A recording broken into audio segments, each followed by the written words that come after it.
வணக்கம் நேயர்களே. கருத்துக்களம் நிகழ்ச்சியை பார்த்து கொண்டிருக்கின்ற அத்தனை புதிய நேயர்களுக்கும் பாஸ்கரனின் பணிவான வணக்கங்கள்.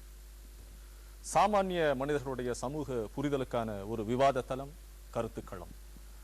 நமக்கு தெரியாமலே நம்மை தொடர்ந்து கொண்டிருக்கின்ற பல்வேறு சமூக சிக்கல்களுக்கு, பிரச்சனைகளுக்கு சாத்தியமான தீர்வுகளை நோக்கி நகரும் தளம் கருத்துக்களம். அந்த வகையில் இன்றைய கருத்துக்களத்தில் நாம் விவாதத்திற்கு எடுத்துக் கொண்டிருக்கின்ற தலைப்பு, இன்றைய இளைஞர்களின் நட்பு பொழுதை போக்கவா பொழுதை ஆக்கவா. இன்றைய காலகட்டத்தில் இளைஞர்கள் இந்த நட்பை எவ்வாறு பார்க்கிறார்கள், இந்த நட்புக்குள் என்ன வகையான மேன்மையை பார்க்கிறார்கள், இதை எவ்வளவு கன்ஸ்ட்ரக்டிவா இந்த ஃப்ரெண்ட்ஷிப்பில் தங்களுடைய வாழ்க்கையை அமைச்சுக்கிறாங்க, இல்லை படிப்பிலையோ சமூக மாற்றத்திற்காகவோ இல்லை குடும்ப வளர்ச்சிக்காகவோ இல்லை தன்னுடைய முன்னேற்றத்திற்காக எந்த வகையான ஆக்கப்பூர்வமான சிந்தனைகளோடு செயல்படுகிறார்கள், இல்லை நிறைய டைம் வேஸ்ட் பண்ணுறாங்களா. இன்றைக்கி வேணால் சோஷியல் மீடியா அவ்வளோ நிறையா வந்துருச்சு, எவ்வளோ டைம் அதில் ஸ்பெண்ட் பண்ணுறாங்க, அதில் என்ன ப்ரொடக்டிவாக பண்ணுறாங்களா, நல்ல விஷயங்களை கற்றுக்கிறாங்களா, கெட்ட விஷயங்களை நோக்கி போகிறார்களா அப்படிங்கிற பல்வேறு விஷயங்கள் பல்வேறு தளங்களில் தொடர்ந்து பேசப்பட்டு வருகிறது. அந்த வகையில் இன்றைய இளைஞர்கள் நட்பின் மூலமாக பொழுதை போக்குகிறார்களா பொழுதை ஆக்குகிறார்கள் என்பது ரெண்டு பக்கத்திலிருந்து பேசுறதுக்காக இரண்டு கல்லூரிகளிலிருந்து மாணவர்கள் வந்திருக்கிறார்கள். இருதரப்பு பார்வையும் இருக்கிறது. இன்றைய விவாதத்தில் நட்பு பொழுதை ஆக்கவா பொழுதை போக்குவாங்கிறத பற்றி பல்வேறு பயனுள்ள கருத்துக்கள் இவர்கள் மூலமாக கிடைக்கும் என்று நம்புகிறோம். விவாதத்திற்குள் செல்வோம். ரொம்ப மகிழ்ச்சி நீங்க எல்லாம் இந்த பக்கத்தில் உட்கார்ந்துருக்கிறது நட்பு ஒரு கன்ஸ்ட்ரக்டிவா பொழுதை போக்குவதற்காக இல்ல, நிறைய விஷயங்களை ஆக்குவதற்காக சொல்வதற்கு என்ன வகையில ஒரு கன்ஸ்ட்ரக்டிவா ஒரு ஃப்ரெண்ட்ஷிப் ஃபார்ம் ஆகுது, உங்கள் நட்பின் மூலமாக என்ன எல்லாம் சாதிச்சிருக்கீங்கன்னு சொல்ல முடியுமா உங்ககிட்ட? நட்பின் மூலமா நாங்க சாதிய மாட்டோம் ஒழிச்சோன்னு சொல்லி கன்ஃபார்மா சொல்லுவேன். ஏன் அரசாங்கத்துக்கு எழுதி ஒரு லெட்டர் கூட உங்க கையில காட்டுவேன். எந்த இடத்துல போனாலும் ஒரு குடும்ப பெண்ணா ஒரு வீட்டில் வாழ போறவங்க கையில கூட அந்த பொண்ணு எந்த ஜாதின்னு பாக்குறாங்களே தவிர நட்புல நாங்க யாருமே நீ எந்த ஜாதின்னு பார்த்ததே இல்லை. அதை ஒழிக்கிறதுக்கு நம்ம நாட்டில் இருக்கிற யாரால நினைச்சாலும் முடியாது, நட்பால மட்டும்தான் முடியும். முதல் கருத்து முத்தாய்ப்பா சொல்லியிருக்கீங்க, ஒரு ஜாதியை ஒழிப்பதற்கு ஒரு நட்புங்கிற உறவு அற்புதமான விஷயம் சொல்லியிருக்கேன். ரொம்ப மகிழ்ச்சி. தொடர்ச்சி. அடுத்தது அந்த உயர்வு தாழ்வு அந்த மனப்பான்மை இல்லாம வந்தாதான் ஃபர்ஸ்ட் ஆஃப் ஆல் நட்பு. நான் உயர்ந்தவன் நான் தாழ்ந்தவன் அப்படின்ட்டு இல்லாம எல்லாரும் அவங்க சொன்ன மாதிரி ஜாதி அப்படின்றது எந்த இடத்துலையுமே இல்லாம ஃப்ரெண்ட்ஸ் எங்க வந்தாலும் ஒன்னா போவாங்க ஒன்னா வருவாங்க. அதுதான் ஃப்ரெண்ட்ஷிப். ஓகே. ஜாதி மத பேதமின்றி எல்லாரையும் சமமா பாவிக்கிறதுக்கு உண்டான ஒரு ஸ்பேஸை ஃப்ரெண்ட்ஷிப் கிரியேட் ஏற்படுத்தி தருது. Okay okay. அடுத்ததா பணக்கான ஏழை அது மாதிரி பாகுபாடு இல்லாம இருக்கிறது இது ஒரு ஃப்ரெண்ட்ஷிப் தான். ஒரு 4 பேர் ஒன்னா சேர்ந்து இருந்தா அந்த இடம் குட்டிச்சோரா தான் போவாங்க. அந்த பசங்க என்ன மிஞ்சி மிஞ்சி பேச போறாங்க அப்படின்னு தான் இருக்கும். ஆனா ஒரு 4 பேர் ஒன்னா சேர்ந்து இருக்கிறதேன்றது பெரிய விஷயம். ஒரு 4 பேரோட யூனிட்டி, ஒரு யூனிட்டி ஒருங்கிணைப்பு. இப்ப அப்துல் கலாம் ஐயா ஒரு ஒரு இளைஞர்கிட்ட தான் சொன்னாரு, இளைஞர்கள்லாம் எப்படி ஒண்ணு சேர முடியும், நட்புன்ற ஒரு ஆணிவேர் இருந்தா மட்டும்தான் இளைஞர்கள்லாம் ஒண்ணு சேர முடியும். அந்த நட்புன்ற ஒரு புனிதமான இது பாத்தீங்கன்னா ஒரு தாய் தந்தை அதெல்லாம் அப்பாற்பட்ட ஒரு உறவா சொல்ல முடியும். இப்போ நம்ம உடம்புல கண் நம்மளோட தாயா இருக்கலாம், இதயம் அப்பாவா இருக்கலாம். ஆனா நம்ம உடம்புல நம்மளுக்கு ஏதாவது பிரச்சனைனா முதல்ல வர்றது நம்ம உடம்புல இருந்து பாத்தீங்கன்னா ரத்தம். அந்த ரத்தமா நம்ம நட்பு இருக்கு. இப்போ உனக்கு ஒரு பிரச்சனைனா முதல்ல ஓடி நிக்கிறவன் ஒரு ஃப்ரெண்டா தான் இருப்பானே தவிர இந்த அப்பா அம்மா இருப்பாங்க. பட் அது ஒரு ரிசால்விங் ஸ்டேட் வந்த அப்புறம் தான் மத்தவங்க எல்லாருமே வருவாங்க. பட் அது பிரச்சனை மாமச்சான் நான் பாத்துக்கிறேன்டா எல்லாம் நான் இருக்கேன்டா அப்படின்னு சொல்ற ஒரு துணை, நம்மளுக்கு வாழ்க்கை துணை, வாழ்க்கையில ஒரு துணையா இருக்கிறது, ஒரு ஊனுகோலா இருக்கிறது, ஒரு பில்லரா இருக்கிறது பாத்தீங்கன்னா கண்டிப்பா நான் அடிச்சு சொல்லுவேன் ஒரு ஃப்ரெண்ட் மட்டும்தான். Beautiful. Right. Very valid, very valid. ஏன்னா காலங்காலமா நடந்து வர பல்வேறு விஷயங்களை ஒன்னா கோத்து சொல்லிருக்கீங்க தம்பி. அடுத்து சொல்லுங்க. பேரண்ட்ஸ் இருக்காங்க, அவங்களுக்கு இப்போ ஒரு சில ஃப்ரெண்ட்ஸ் நாங்கெல்லாம் ஒன்னா சேரோம்னா அப்போ ஒருத்தர் சொல்லுவாங்க எனக்கு அப்பா அம்மா கிடையாது நான் மட்டும் தனியாக தான் இருக்கேன் அப்படின்னு சொல்லுவாங்க. ஆனால் அந்தோட அன்பையும் சகோதர பாசத்தையும் ஒன்றா கொடுக்கறது ஃப்ரெண்ட்ஷிப் மட்டும்தான். இப்போ எனக்கு என் ஃப்ரெண்டு ஒருத்தி இருக்கா, அவளுக்கு அம்மாவும் கிடையாது அப்பாவும் கிடையாது. அவள் இது வரைக்கும் எனக்கு அப்பா அம்மா இல்லை அப்படின்ற ஃபீலிங்ஸ் எங்ககிட்ட காமிச்சது கிடையாது. அதுக்கு காரணம் நாங்கள்லாம் ஒன்றா இருக்கிறதுனால தான். நீ ஃபீல் பண்ணாத உனக்கு நாங்கள் இருக்கோம் அப்படின்னு நாங்கள் சொல்லும்போது அவள் கண்ணில் வர கண்ணீர் மிஸ் பண்ணுறதுனால வர்றதில்லை, எனக்காக என் ஃப்ரெண்ட்ஸ் இருக்காங்க அப்படின்ற ஒரு இதனால வர்றது மட்டும்தான். ஓகே. எல்லா இழப்பையும் ஈடுகட்டுகின்ற ஒரு பாலமாக நட்பு இருக்குன்னு சொல்றீங்க. வேலிட்மா. நட்பை பத்தி ரொம்ப பாசிட்டிவா சொல்லிட்டு இருக்காங்க. நீங்க எதிர்மறையா பேசணும், நம்ம தொடர்ந்து பேச போறோம். நம்ம நட்புன்னா உங்களோட பார்வையில் என்ன? நட்புன்றது எப்பவுமே ஒருத்தனை தட்டி கொடுக்கறதுன்ட்டு தான் என்னால சொல்ல முடியும்.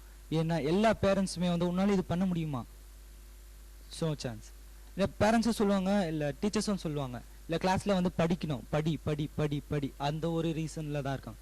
பட் ஃப்ரெண்ட்ஸ் மட்டும்தான் எல்லா துறையிலும் உன்னால சாதிக்க முடியும், இது உன்னால முடியும்ட்டு பின்னாடி தட்டி கொடுக்கறவன் தான் நண்பன்ட்டு என்னால ஓகே பழைய ஓகே தன்னம்பிக்கையும் நம்பிக்கையும் ஊட்டுறவன் நண்பனா இருக்கான் கூட. கண்டிப்பா. ஓகே மகிழ்ச்சி. அடுத்தது வேற யாரு? நட்புனா வந்து எப்பவுமே ஒரு மகிழ்ச்சியான சூழ்நிலை அங்கே இருக்கும். அங்கே ஒரு சோகம் அப்படின்றது எதுவுமே அங்கே எல்லாத்தையும் மறந்துட்டு எல்லார் கூடயுமே எப்பயுமே நம்மளுடைய சோகம் உணர்வு எல்லாத்தையும் அங்கே பகிர்ந்ததை விட அதிகபட்சமான மகிழ்ச்சி எப்பயுமே அந்த நட்புன்றது இடத்துல இருக்கும். எப்பயுமே நம்ம அங்கே சோகன்றதை ஒன்று எடுத்துகிட்டே போக முடியாது. அதுதான் ஒரு நட்பு என்னை பொறுத்த வரைக்கும். ஓகே எப்பொழுதும் மகிழ்ச்சியே உங்களை சூழ்ந்திருக்கிற சூழல்ல வச்சிருக்கிற அந்த ஸ்பேஸ் தான் நட்புங்கிறீங்க. இப்போ நம்மளுக்கு ஒரு சோகனா கூட நம்மளுடைய ஃப்ரெண்ட்ஸ் கிட்ட பேசினா நம்ம இந்த சோகத்தை மறந்து மகிழ்ச்சியா இருப்போம் அப்படின்னு சொல்றதுக்கு மகிழ்ச்சியா இருக்குன்னா நட்பு தான் அப்படின்னு சொல்லலாம். ஓகே நட்புனா மகிழ்ச்சி தான் மனசுல வருது உங்களுக்கு. உங்களுக்குமா சொல்லுங்க மணி சொல்லுங்க. இப்போ எல்லாம் சொல்றாங்க சார், இப்போ நட்புனா பாசமா இருக்கிறது, ஜாதி மதம் பார்க்காம இருக்கிறது அப்படிலாம் இல்லை சார். இப்போ வந்து எப்படி சொல்றது, செல்ஃபிஷாக தான் இருக்காங்க மோஸ்டா. இந்த காலத்துல வந்து எல்லாருமே செல்ஃபிஷாக தான் இருக்காங்க. ஏன்னா நம்ம படிக்கணும், முன்னேறணும், ஜாப் போகணும், அதனாலேயே எல்லாருமே செல்ஃபிஷ் ஆயிடுறாங்க.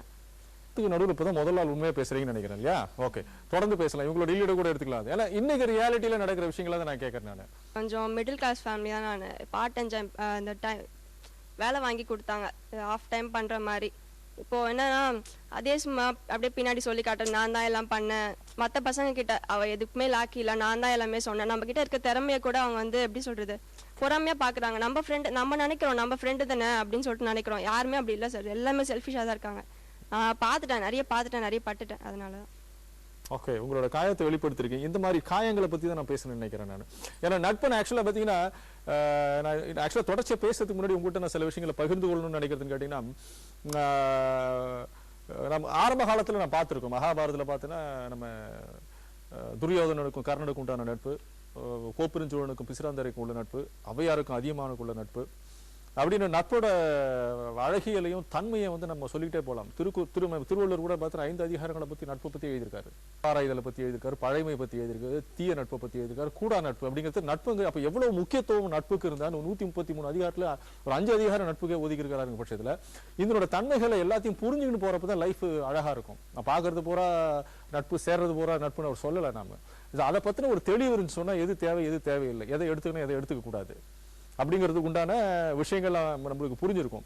இப்ப இவங்க சொல்ற விஷயத்தில் கூட இந்த மாதிரியான காலங்கள் ஏற்படுவதற்கு உண்டான காரணம் மனிதன் வந்து ரொம்ப சுருங்கி சுயநலம் ஆயிட்டான். இன்னைக்கு ஒரு காலத்துல பாத்தீங்க சொன்னா உதவின்னு சொன்னா முதல்ல நிக்கிறவன் நண்பனா தான் இருந்தான். இன்னைக்கு வந்து இதன் மூலமா செய்யறதுனால எனக்கு என்ன கிடைக்குங்கிற பாக்குற ஒரு சூழ்நிலை கூட இருக்குது இன்னைக்கு. சரிங்களா? இதை பத்தி உங்களோட பார்வை. அவங்க நட்பு வந்து செல்ஃபிஷா இருக்கு அப்படின்னு சொல்றாங்க. அது வந்து ஒரு சில நட்புல அவங்க வந்து நட்புன்னு புரிஞ்சிக்காம அப்படின்ட்டு வர்றது. அவங்க வந்து பின்னாடி சொல்லி காட்டுறாங்க, என்னோட வளர்ச்சியை கூட சொல்லி காட்டுறாங்க அப்படின்னு தான் சொல்றாங்களே தவிர அவங்களோட வளர்ச்சியை வந்து அவங்க முடுக்கல. அந்த இடத்துல அவங்களோட வளர்ச்சியை அந்த இடத்துல தூக்கி விடுறாங்க. இப்போ வந்து அவங்களோட வளர்ச்சியை அவங்க கிட்ட மட்டும் இல்லாம நிறைய ஃப்ரெண்ட்ஸ் கிட்ட சொல்றதால தான் அந்த பொண்ணுக்கு இந்த வேலை தெரியும், அதனாலதான் அந்த பொண்ணு அந்த வேலை செய்யுது அப்படின்றப்ப அவங்களோட வளர்ச்சி தான் முன்னேறுதே தவிர வளர்ச்சி வந்து பின்னேறல. ஓகேங்களா? இப்போ வந்து என்னோட வாழ்க்கையில நடந்ததே சொல்றேன். நான் வந்து என் காலேஜ்ல சேர்றதுக்கே என்னால முடியாம இருந்தது. என்னோட சூழ்நிலை, என் வீட்டு சூழ்நிலை, என் அப்பா அம்மா 2 பேருமே இருக்காங்க, என் ஃப்ரெண்ட்ஸ் நிறைய பேர் இல்லை. நான் ஃபர்ஸ்ட் ஆஃப் ஆல் இந்த காலேஜ் சேர்றதுக்கான எனக்கு வந்து ஃப்ரெண்ட்ஸ் தான் எனக்கு மெயினாக இருந்தது. 2 ஃப்ரெண்ட்ஸ் தான். என் 2 ஃப்ரெண்ட்ஸால் மட்டும்தான் நாங்கள் மோஸ்ட்லி காலேஜ் சேர்ந்தோம். என்னோட ஸ்டூடெண்ட்ஸில் படித்தவங்களும் நிறைய பேர் சேராமல் இருக்காங்க. நான் வந்து காலேஜ் சேர்ந்து என் மூலயமா என் ஃப்ரெண்ட்ஸ்க்கு இப்போ அதாவது படிக்காமல் இருக்கவங்களை கூட நான் என் காலேஜில் கூப்பிட்டு வந்து சேர்த்து படிக்க வச்சுட்டு இருக்கேன். அது வந்து என்னோட ஃபர்ஸ்ட் ஆஃப் ஆல் பார்த்தீங்கன்னா ஃப்ரெண்ட்ஸ் தான். ஏன் அந்த ஃப்ரெண்ட்ஸ் வந்து அந்த ரிலேஷன்ஷிப் இருக்கிறதால மட்டும்தான் என் ஃப்ரெண்ட்ஸை நான் கூப்பிட்டு வந்து சேர்க்க முடிஞ்சிச்சு. அது இல்லாமல் வெளி டிஸ்ட்ரிக்ட்ல இருந்து வந்து படிக்கிற பசங்களை கூட படிக்கிற திறமை இருக்கு அப்படின்னா அதை யாரை சேர்க்குதுன்னா ஃப்ரெண்ட்ஸ் தான் சேர்க்குது, வேற யாருமே இல்லை.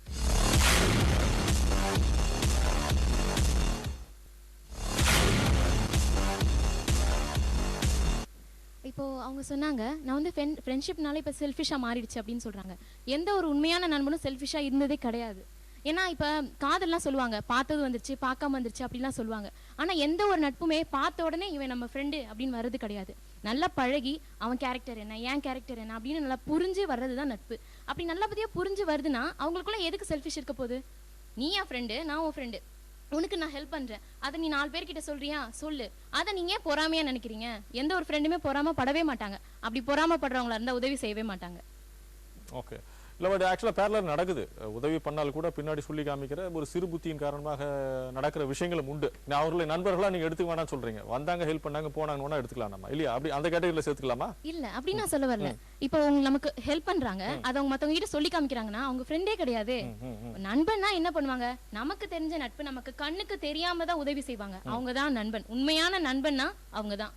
மத்தவங்களுக்காக ஹெல்ப் பண்றாங்க, அவங்கள நம்ம எல்லார்கிட்டயும் சொல்லி காட்டுறாங்கன்னா அவங்க ஃப்ரெண்டே கிடையாது. சொல்லுங்க சொல்லுங்க தம்பி. தோழர் சொன்னாரு, உடம்புல பிளட் வந்து நண்பன் மாதிரி, எங்க அடிபட்டாலும் முதலில் வருவது பிளட் தான், அதனால பிளட் வந்து அந்த நண்பனுக்கு உயர்த்தி சொல்லப்படுதுன்னாங்க. இந்த வாசகம் அந்த காலத்துல பொருத்தமா இருந்தது. பட் இப்ப இருக்கிற காலத்துல எனக்கு எங்க அடிபட்டாலும் முதல்ல வெளியே போறது பிளட் தான். ஓகேவா? அப்படிதான் சார் இப்ப இந்த சுச்சுவேஷன்ல ஃப்ரெண்ட்ஸ் இருக்காங்க. யாரும் ஹெல்ப் பண்றது இல்லைன்றீங்க. வந்து ஹெல்ப் பண்ணாலும் எனக்கு ஒரு பாதிப்பான்னு வரும்போது அவங்க வெளியே போறாங்க. காரணம் அவங்களுக்கு ஏதாவது பாதிப்பு வருமோ அண்ட் எதிர்பார்க்குறாங்க சார். சொல்லுங்க, நீங்க சொல்லுங்க. எனக்கு என் லைஃப்ல எல்லாமே பண்ணதே அவ தான் சார். என்ன காலேஜ் சேர்த்ததுலேருந்து ஒரு வேலை வாங்கி கொடுக்கறதுலேருந்து எல்லாமே அவ தான் பண்ணியிருக்கா. இப்போ பண்ணிட்டு அதையே அவங்க வந்து பொறாமையாக பார்ப்பாங்க. நம்ம பண்ணிட்டோமே, நம்ம தான் பண்ணோம், நம்ம ஃப்ரெண்டு தான் அப்படின்னு சொல்லிட்டு யாரும் நினைக்கிறது இல்லை சார். அதே பொறாமையாக பார்க்கறது, நம்மளை பற்றி தப்பாக பேசுறது, அது மாதிரி இருக்கு. இந்த பொறாமை வந்து உங்களுடைய வளர்ச்சியை பார்த்து அவங்க படுறாங்களா? ஆமாம் சார். அப்படிதான் எடுத்துக்கணும் இல்லையா? நேர்களே, ஆக்சுவலாக இப்போ இந்த இளைஞர்களோட வேறுபட்ட பார்வைகளை பார்க்குறோம். நட்புக்குள் இருக்கின்ற புரிதல், அதற்குன்ற சிக்கல்கள், இதை எவ்வாறு சமாளிக்கிறார்கள், எவ்வாறு பார்க்குறாங்கிற மாதிரியான ஒரு கருத்துக்களை ரெண்டு சைட்லையும் நம்ம பார்த்துட்டு இருக்கோம். நாம தொடர்ச்சியாக அந்த விவாதத்தை போகிறதுக்கு முன்னாடி இந்த மொத்த குரூப்ல இருந்து ஒரு பேராசிரியர் நம்மோட வந்திருக்காங்க. ஓகே, அவருடைய பார்வையான அந்த காலத்துல என் நட்பு என்ன மாதிரி இருந்தது, இன்றைய காலத்து ஸ்டூடெண்ட்ஸோட டெய்லி பழகிட்டு இருக்கிற இன்றைய நட்பு எப்படி இருக்குது, இவை இரண்டிற்கும் உள்ள தொடர்பு என்ன, முரண்கள் என்ன, மகிழ்ச்சியான விஷயங்கள் என்ன, அதை பத்தி நம்ம பேராசிரியர் கேட்கலாம். நான் வந்து பச்சையப்பன் கல்லூரி படிக்கிற காலத்துலேருந்து மாணவனாக இருந்திருக்கிறேன். இப்போ கல்லூரி பேராசிரியர் இருந்திருக்கிறேன். பலதரப்பட்ட ஆசிரியர்கள், மாணவர்கள் சந்திச்சிருக்கேன். ஆயிரக்கணக்கான மாணவர்களாக இருந்திருக்காங்க.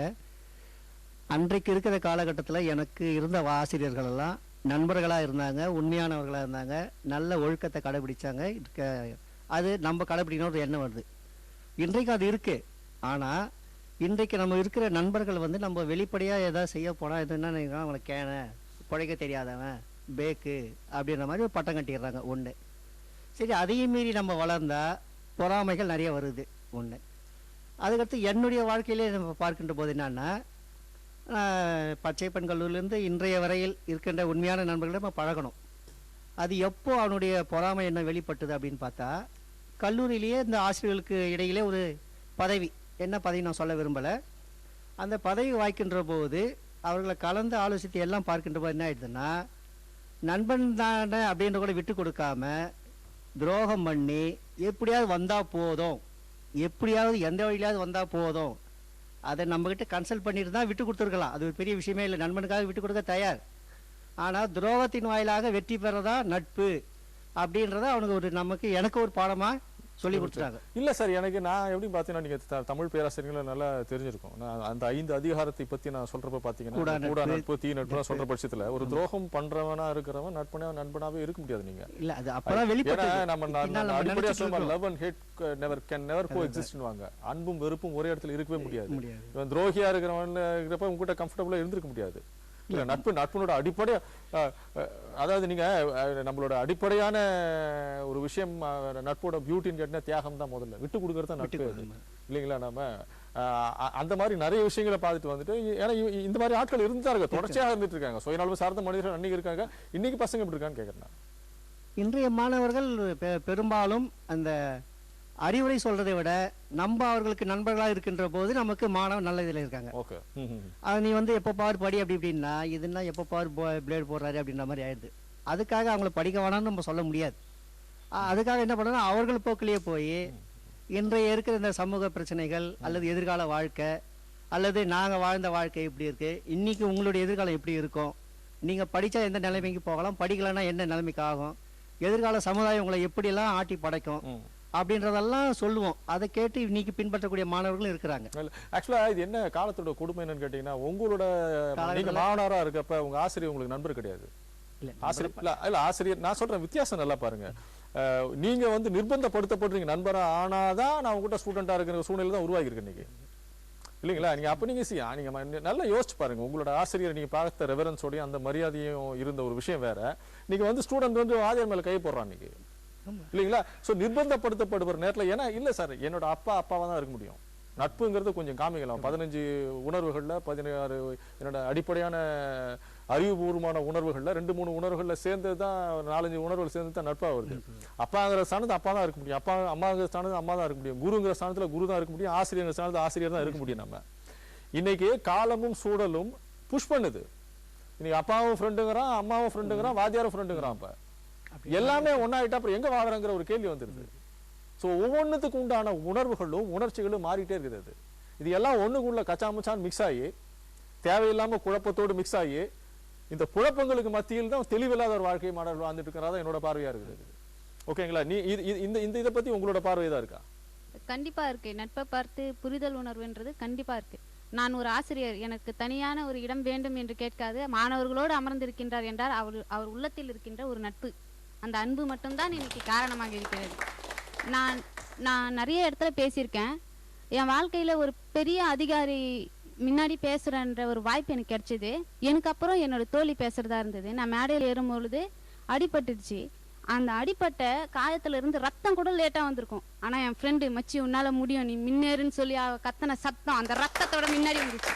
அதனாலதான் சொல்றேன் நட்பு என்ற புரிதல் உணர்வு எனக்கு இருக்கு, அவளுக்கும் இருந்துச்சு. அவ பேச முடியலன்னா அவ வாய்ப்பு அவளை விட்டு போயிடுச்சு. அடுத்து நாம தான் பேச போறோம், வெற்றி நமக்கு என்று அவன் நினைக்கவே இல்லை.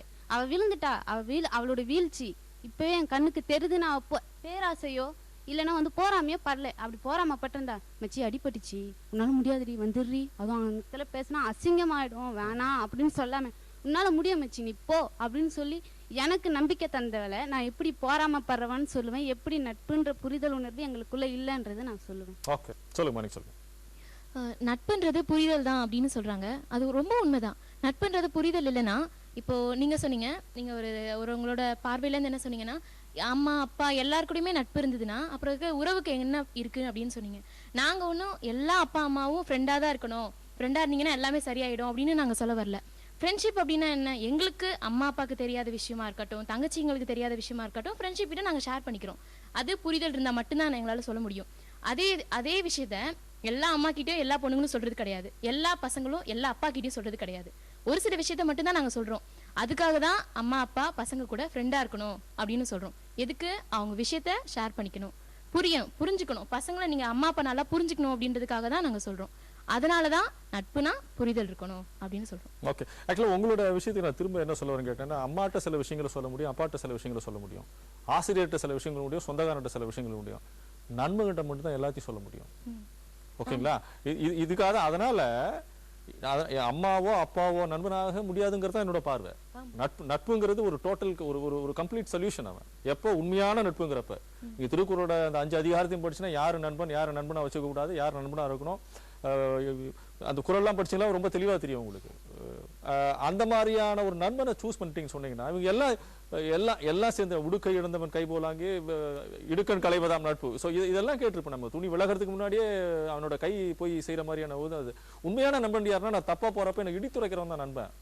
நான் தப்பான ஒரு வழியில போறேன், தப்பான ஒரு பிராக்டிஸ்ல போறேங்கிற பிள்ளை நீ மாப்பிள்ள நீ போகாது, நீ போற வழி சரியில்லைன்னு சொல்றதான் உண்மையான நண்பன். அவன் அதை எடுத்துரைக்காதன்னு கேட்டா ரொம்ப கரெக்டா போறேன்னு சொல்லி விட்டுன்னு சொன்னா உன்னை அழிக்கிறான்னு அர்த்தம். இப்ப ஸோ இதை பாகுபடித்து அறிவதற்கு உண்டான ஒரு ஞானமும் தெளிவும் இன்றைய இளைஞர்களுக்கு இருக்குதாங்கிறது என்னோட கேள்வி. அது நீங்க என்ன கன்ஸ்ட்ரக்டிவா 4 ஃப்ரெண்ட்ஸ் சேர்ந்து இது வரைக்கும் பியூட்டிஃபுல்லா எனக்கோ இல்ல என்னோட குடும்பத்திற்கோ இல்ல என்னோட தெருவுக்கோ என்னோட சமூகத்திற்கோ ஏதாவது செஞ்சிருக்கேன்னு யாராவது சொல்ல முடியுமா? இன்னைக்கு சொல்லுங்க.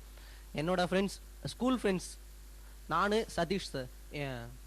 என் ஃப்ரெண்டோட நேம் சதீஷ் தான் சார். அவங்க ரொம்ப என்னோட மிடில் கிளாஸோட ரொம்ப இதுதான்.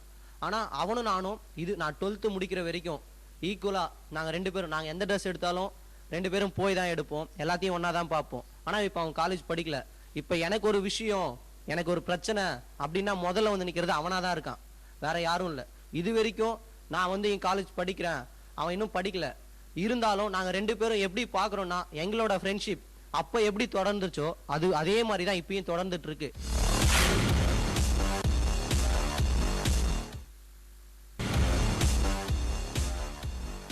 இப்போ அந்த சிஸ்டர் சொன்னாங்க ஃப்ரெண்ட்ஷிப்னா தட்டி கொடுத்தாங்க அப்படின்ட்டு. அதே ஃப்ரெண்ட்ஸ் தான் எந்த ஒரு தீய பழக்கத்துக்கும் கொண்டு போறாங்க. ஆனா அவங்க வந்து நம்மளை தீய பழக்கத்தில் எடுத்துன்னு போய் விட்டுட்டு அவங்க வந்து நம்ம கூட துணையாகவும் நிற்கிறது இல்லை. அவங்க நம்மளுக்கு என்னன்ட்டு விலைக்கு தான் போகிறாங்களே தவிர அவங்க நமக்கு துணையா நின்றுட்டு நம்மளை கூட எதிர்த்து நம்மளுக்கு வர பாதிப்பை எதிர்த்து போராடுறது இல்லை. பழக்கத்துல கொண்டு போய் விட்டு அவங்க எஸ்கேப் ஆயிராங்க, நான் மாட்டிக்கிறேன்னு சொல்றீங்க. ஓகே, நீங்கம்மா? ஆபத்துல உதவுறவங்க மட்டும்தான் எப்பவுமே உண்மையான நண்பங்க. இப்போ நம்மளோட கேரக்டர் எப்படின்னு தெரிஞ்சுக்க கூட நம்மளோட ஃப்ரெண்டு தான் நம்மளுக்கு, அவங்க நீ இப்படின்னா என்னை பத்தி தெரிஞ்சுக்க நம்ம ஃப்ரெண்டு தான் பத்தி தெரிஞ்சுப்பாங்க. எப்பவுமே நம்ம கஷ்டத்துலயும் நஷ்டத்துலயும் கூட இருக்கிறது மட்டும்தான் நட்பு. மற்றபடி அவங்க செய்யற தப்புக்கு உடந்தையா இருக்கிறது நட்பாகாது எப்பவுமே. இந்த காலத்து இளைஞர்கள் எப்படி இருக்காங்கன்னு நினைக்கிறீங்க? இந்த காலத்து இளைஞர்னா பசங்க அவங்க டைமை வேஸ்ட் பண்ணணும், பேசணும், அதுதான் நட்புன்றாங்க. வாட்ஸ்அப்லயோ ஃபேஸ்புக்லயோ சேட் பண்ணணும், இதான் ஒரு ஃப்ரெண்ட்ஷிப்னு பேசுறாங்க. ஃப்ரெண்ட்ஷிப்னா அப்படி கிடையாது. பார்க்கலனாலும் பேசலனாலும் நம்ம அந்த நினைப்புல ஃப்ரெண்ட்ஷிப்பா இருக்கணும். ஆனா இப்ப இருக்கவங்க சேட்டிங் பண்ணாதான் ஃப்ரெண்ட்ஸு அந்த மாதிரி அர்த்தத்துல பேசுறாங்க. நானும் என்னோட ஃப்ரெண்டு இன்னொருத்தையும் தான் வந்து சேர்ந்தோம். எங்களாம் கூட படிச்சவ அவ வந்து வரல. அவளுக்கு அவங்க வீட்டில் மேரேஜ் ஃபிக்ஸ் பண்ணிட்டாங்க. ஆனால் ஃப்ரெண்டுன்னு நினச்சிருந்தா அவளோட கல்யாணத்துக்கு கூப்பிட்டுருக்கணும். அப்படி கூப்பிடல. சரி அவளுக்கு மேரேஜ் கூட ஆயிடுச்சு. அதுக்கடுத்து நான் ஃபோன் பண்ணேன் அவகிட்ட. நான் யார் கூடவும் பேச பிடிக்கல, எனக்கு யாரும் ஃப்ரெண்டு இல்லை அப்படின்னு சொன்னா. அது ஸ்கூல் படிக்கும்போது நான் ஒரு நாள் ஃபோன் பண்ணலையானாலும் கூட ஏன்டி ஃபோன் பண்ணல, நீ எல்லாம் ஒரு ஃப்ரெண்டா அப்படின்ட்டு அப்போவே ஃபோன் பண்ணி திட்டுவா. அந்த மாதிரிலாம் இருந்த ஃப்ரெண்டு இப்போ இந்த மாதிரி மாறிட்டான்னா அவ வச்சுன்னு இந்த ஃப்ரெண்ட்ஷிப் வந்து உண்மையான ஃப்ரெண்ட்ஷிப்பே கிடையாது. சொல்லுங்க. ஃப்ரெண்ட்ஷிப் வந்து இப்போ பார்த்தீங்கன்னா சார், நம்ம எக்ஸாம் டைமில் நல்லா படிச்சுட்டு வருவோம். அங்கே ட்ரெயினில் வீட்டில் எல்லா இடத்துலையும் படிச்சுட்டு வருவோம். இப்போ எக்ஸாம் எழுத போகும்போது எக்ஸாம் எழுத போனோம், ஃப்ரெண்டு சொல்லுவான் இன்னைக்கு எக்ஸாம் எழுதணுமாடான்ட்டு. அந்த கான்செப்ட்லேயே பார்த்தீங்கன்னா நம்ம எக்ஸாம் படிச்சதே மறந்துடும். இப்போ ஃப்ரெண்டுன்னு ஒருத்தர் சொன்னோன்னா புரிஞ்சிக்கிறது தான். இப்போ கிளாஸ் ரூம்னு பார்த்தீங்கன்னா இப்போ சார் லெசன் எடுக்கிறாரு, நான் 1/2 hour எடுக்கிறேன்டா, நான் என்னன்னா அந்த 1/2 hour என்ன தான் பேசுவாங்கன்னு தெரியாது, பேசுகிறேன்னா இப்போ நம்ம சொல்லுவோம் சார் எடுக்கிறாரா கவனிங்கன்னா சுத்தமாக கவனிக்கவே மாட்டாங்க. இப்போ வந்து ஒரு ஃப்ரெண்டு சொல்கிறான் நம்ம இப்போ கவனிக்கணும், அதுக்குன்னு ஒரு டைம் இருக்குது, எப்போ பார்த்தாலும் பேசிகிட்டே இருக்கிறது தான் ஃப்ரெண்டுலாம் கிடையாது. இப்போ ஒருத்தவங்க சொல்கிறான்னா அதை புரிஞ்சிக்கணும். புரிஞ்சிக்கிறத வச்சு தான் அந்த நட்பு இருக்குமே தவிர அது வந்து வராது சார்.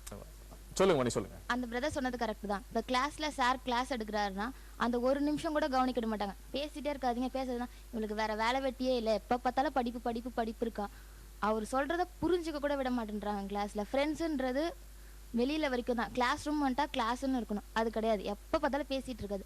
நம்ம ஒருத்தவங்க படிக்கிறாங்கன்னா அவங்கள வந்து என்கரேஜ் பண்றதே கிடையாது. ஃப்ரெண்டா இருந்தாலும் எப்போ பார்த்தாலும் படிச்சுட்டே இருக்கான், அவனுக்கு வேற வேலை வெட்டியே இல்லை. என் கிளாஸ்ல நிறைய பேர் இதை சொல்லி நான் நிறைய பேர் கேட்டிருக்கேன். நானே படிக்கிறேன்னா கூட இவளுக்கு வேற வேலை வெட்டியே இல்லை, எப்போ பார்த்தாலும் படிச்சுட்டே இருக்கா. என் ஃப்ரெண்ட்ஸ் இதை தான் எப்பவுமே சொல்லுவாங்க. ஓகே, நீங்க நேரத்தை வீணாக்குறீங்க, நேரத்தை அழிக்கிறீங்கன்னு அவங்க நினைச்சிட்டு இருக்காங்க.